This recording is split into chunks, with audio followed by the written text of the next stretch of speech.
Bem, eu me chamo Luan Charles, sou trompetista, arranjador, poeta e faço parte de alguns grupos aqui em São Paulo, como o Coletivo Legítima Defesa, que é um coletivo de artistas negros que desenvolve através do teatro, da música, mesclando essas linguagens artísticas, uma observação, uma compreensão acerca das experiências envolto à negritude, as questões da negritude. Faço parte também do Sarau Força Bruta, que acontece aqui na Ocupação Mateus Santos. Faço parte da banda Nova Malandragem, que é uma big band composta majoritariamente por homens pretos, periféricos também, da margem, né? E faço parte de um monte de outras coisas aí. O primeiro contato com a arte foi através da minha família. Meu pai é músico, né? Eu venho de uma família de músicos e desde criança eu me relaciono com essa arte que acontece ainda hoje nos quintais, né, dos meus familiares. Então, eu acho que esse foi o primeiro contato. Mas não necessariamente é o contato que me fez músico, né, que foi, acredito que fundamental para que eu pudesse me tornar a pessoa que eu sou hoje, o artista que eu sou hoje, né? Mas foi a primeira relação, o primeiro contato foi com a família, né? Com aquele ajuntamento de pessoas pretas no quintal de casa, nos quintais dos meus familiares, né? Muita música, enfim, muita ladainha de capoeira, coisas do tipo assim, né? Eu acho que eu nunca disse isso pra mim claramente, sabe? Vou viver de arte, vou viver de música. Eu não tinha a pretensão de ser músico ou de ser poeta. Eu me vi em uma condição onde a alternativa era estudar música, né? Ou falecer, né? Gradativamente diante de situações que estavam acontecendo na minha vida durante a minha adolescência, né?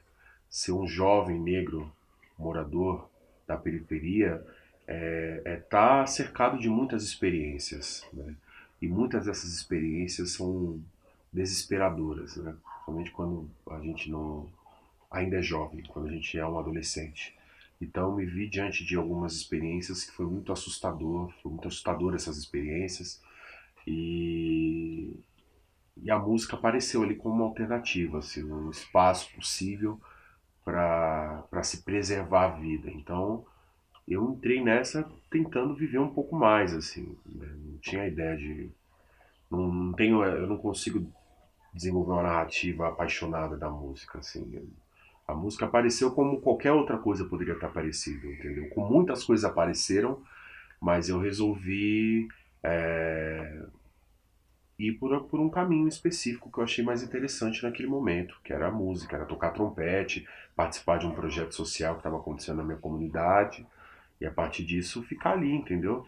Ficar ali até a poeira baixar, até as coisas melhorarem um pouco, até ocorrer um pouco menos de risco de vida, né? Então é assim que aconteceu. O instrumento de sopro, trompete, saxofone, flauta, não são instrumentos acessíveis, né?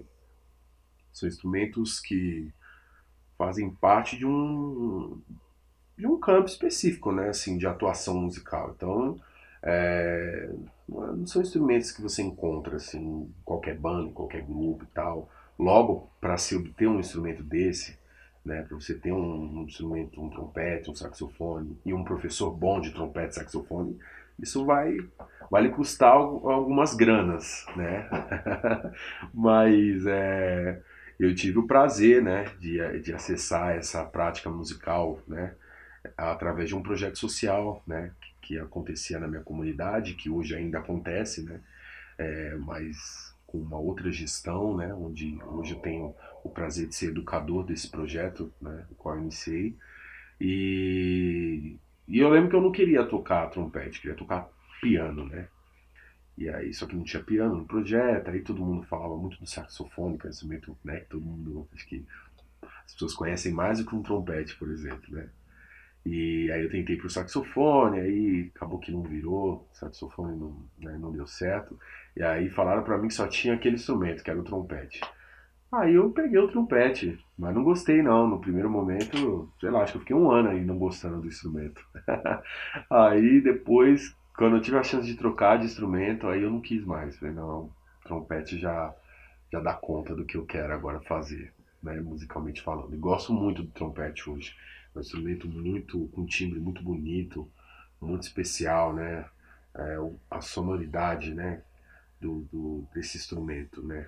Do timbre do instrumento. Então eu gosto muito de tocar trompete, assim, né? É um instrumento muito bonito. Eu percebi muito cedo, né, que viver de arte é algo difícil. Como eu disse, eu venho de uma família onde muitas pessoas foram musicistas, músicos, né? E ficou muito evidente para mim desde muito cedo que havia uma desvalorização, né, dessa prática de fazer arte, de fazer música, né?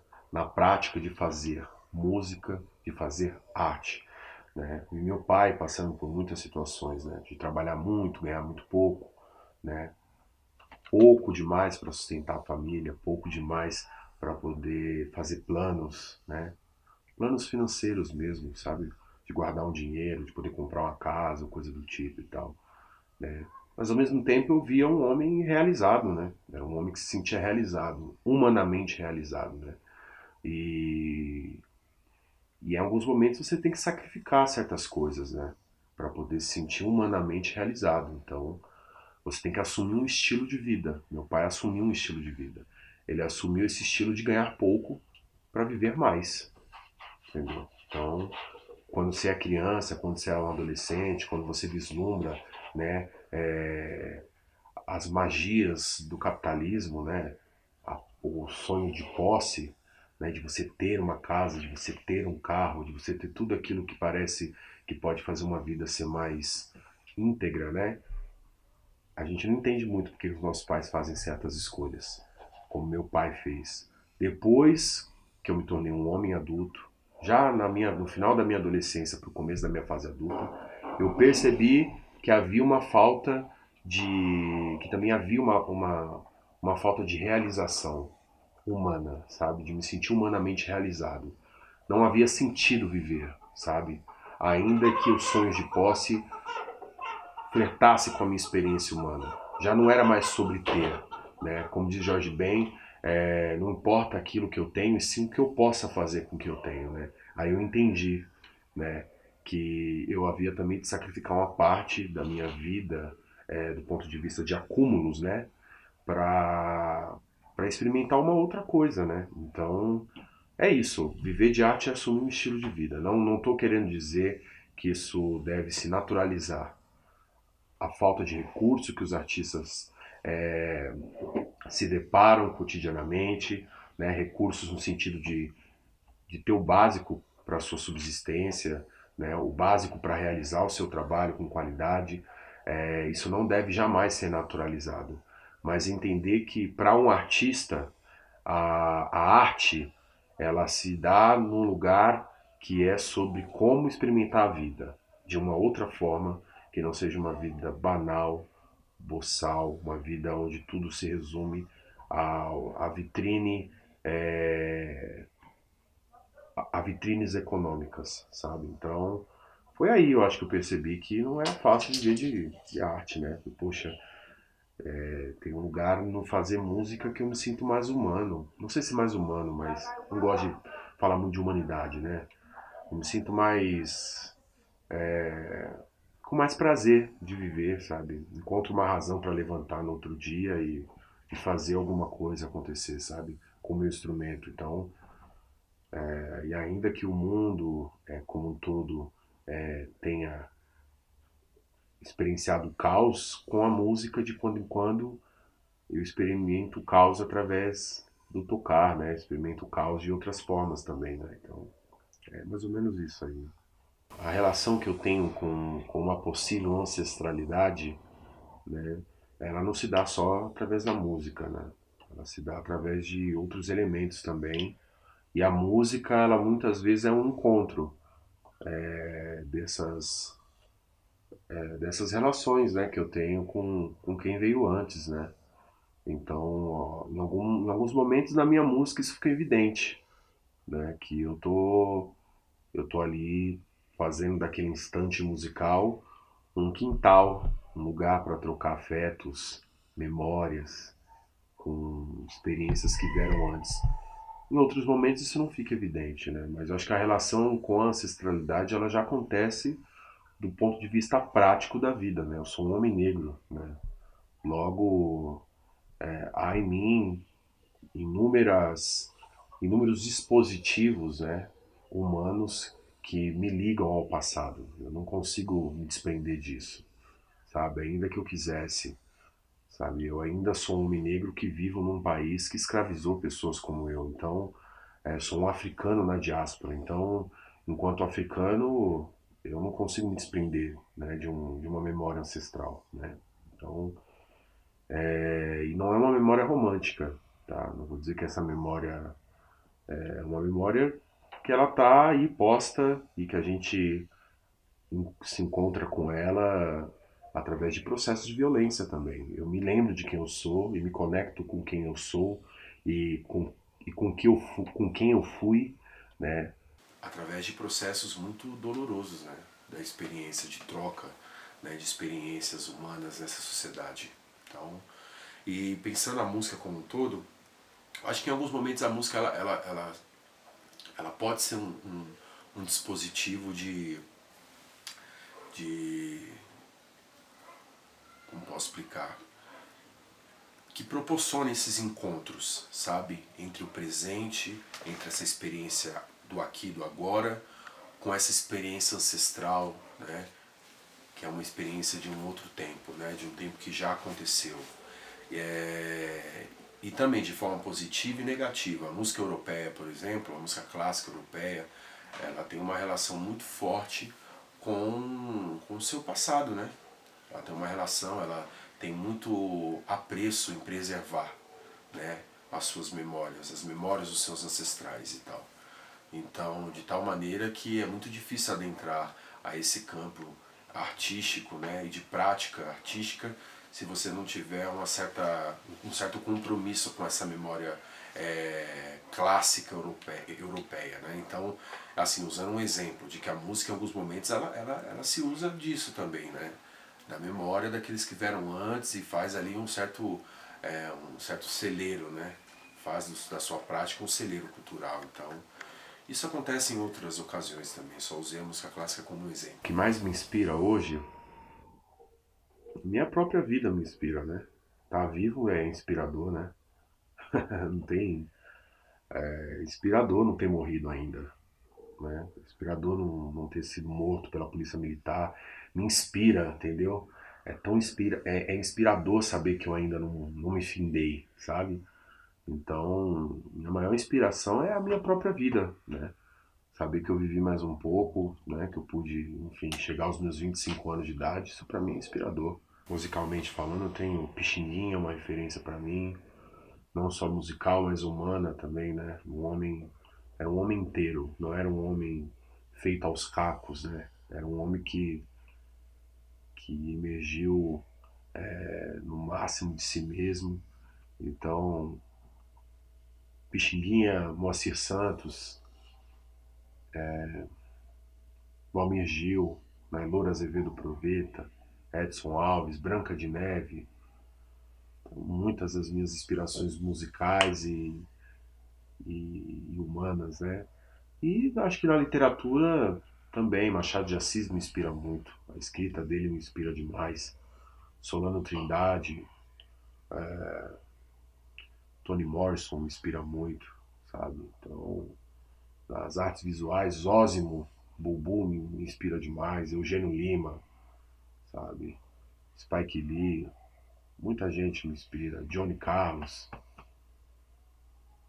Se eu ficar falando das inspirações da fotografia, muita gente. Eu não sei se a arte dá conta disso, de você viver ou experimentar uma vida mais amena. Não sei se a arte dá conta das demandas de múltiplas humanidades, né? Ainda mais dentro da periferia. Mas uma coisa é fato, naquele momento, na minha adolescência, quando eu tive contato com o estudo musical, com a iniciação musical, naquele instante ela deu conta, a música deu conta de algumas demandas minhas, né, específicas daquele instante, típicas de um jovem, de um adolescente negro periférico, né? Eu falo isso porque existem muitos músicos, muitos artistas que vivem da arte, que vivem da música e não têm uma vida amena, não tem uma vida mais tranquila, não tem uma vida mais regrada, não vive bem financeiramente falando, não vive bem emocionalmente falando. Então, dizer que a arte ela pode salvar vidas, eu acho isso um engano. Ela não salva vidas, não. Entendeu? A arte não salva. Muitas vezes até prejudica vidas, né? Às vezes até acentua certas questões, né? Adoece mais do que cura. Mas a arte ela apareceu como uma alternativa para mim, sabe? Preservar um pouco mais a minha vida.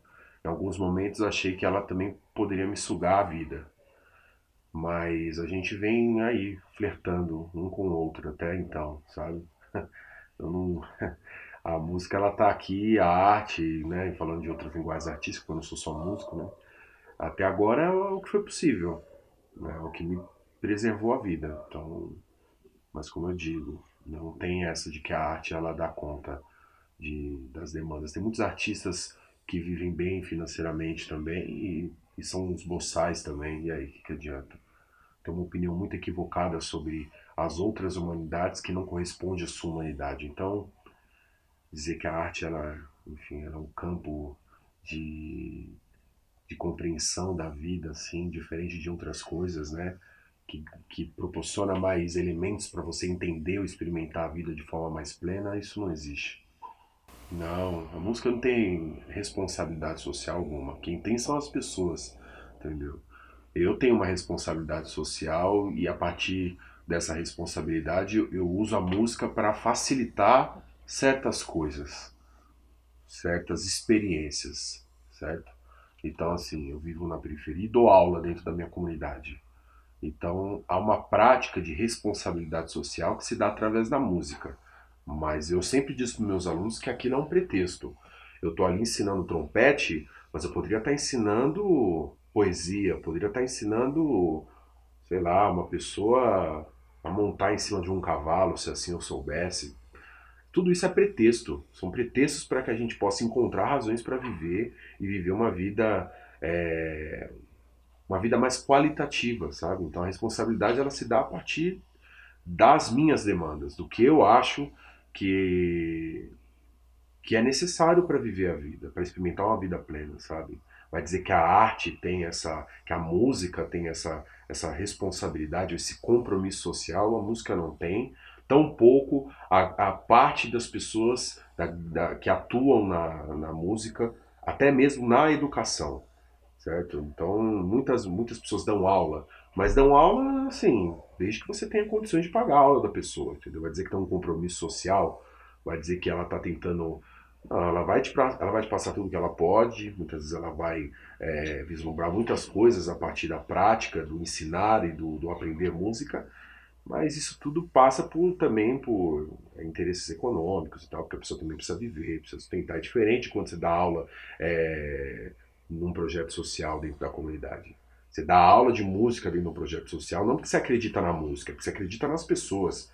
Entendeu? Eu faço isso, eu dou aula de música não porque eu acredito na música, não porque a música ela tá ali, entendeu? Poderia ser qualquer outra coisa, sabe? Então, falo isso porque eu não sou um romântico da música, entendeu? A música para mim ela tá aqui agora, amanhã pode ser, eu tô há 10 anos nisso. Tô há 10 anos trabalhando com música, tô há 10 anos trabalhando com arte. Mas eu não sei quais são as minhas demandas. Um homem preto, cada homem preto carrega um Exu dentro de si. A gente não sabe até onde as nossas demandas vão. Eu sou muito novo, sou muito jovem, estou descobrindo ainda esse processo de experimentar a vida. Tem coisas dentro de mim que eu sei que pode me levar para lugares incríveis também que eu nunca imaginei, mas também pode me levar para abismos que talvez eu nunca conseguirei sair. né? Ou até conseguirei, mas não a música. Não será a música dessa vez. Talvez será uma outra coisa amanhã, entendeu? Então, o compromisso há entre pessoas que se identificam, que se reconhecem umas nas outras. Eu ainda estou ali dentro da periferia, eu ainda faço parte desse ajuntamento. Tudo me atravessa ali.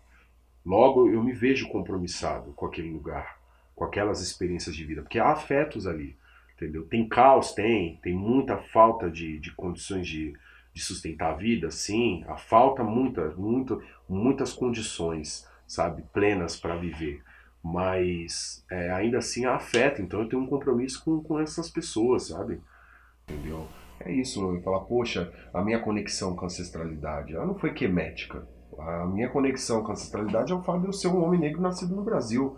Essa é a minha conexão com a ancestralidade. A primeira coisa, eu não vim daqui, entendeu? Não era pra mim estar aqui, sabe? Então não tem conexão quemética, eu não li Kemet, entendeu? Não fui buscar, entendeu? A minha conexão ela se dá por uma experiência prática de vida. Eu ainda sou um africano que está vivendo na diáspora, no Brasil, que escravizou 1,5 milhão de africanos aqui, certo? Então não às vezes a gente tem que levar. Eu sou muito pragmático, esse é um problema, entendeu? Que às vezes eu levo muito para o campo prático das coisas, no sentido de não gostar de atribuir certas fantasias ao percurso, sabe?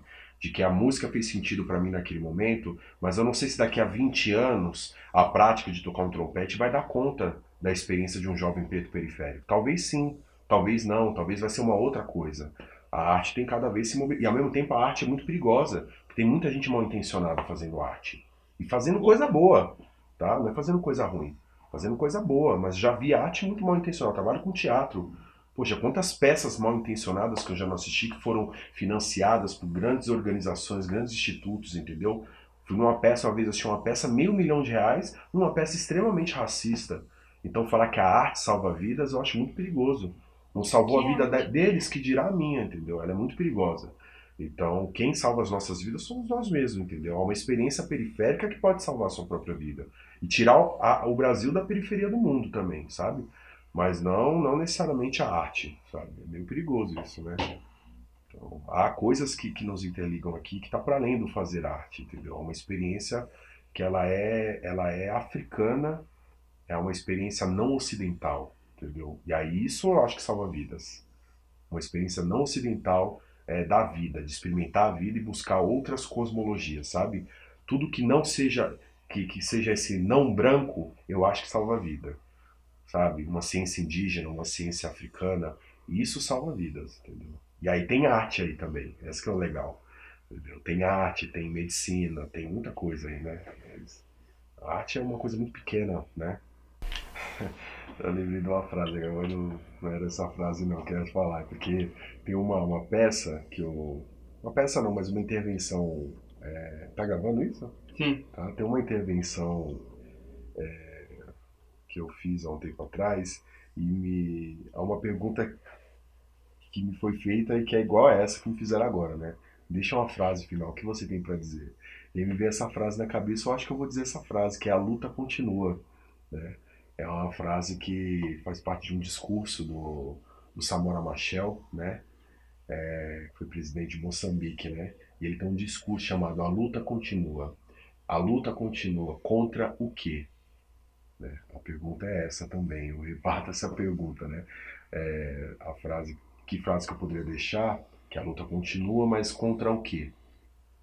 Né? E aí termino com essa indagação.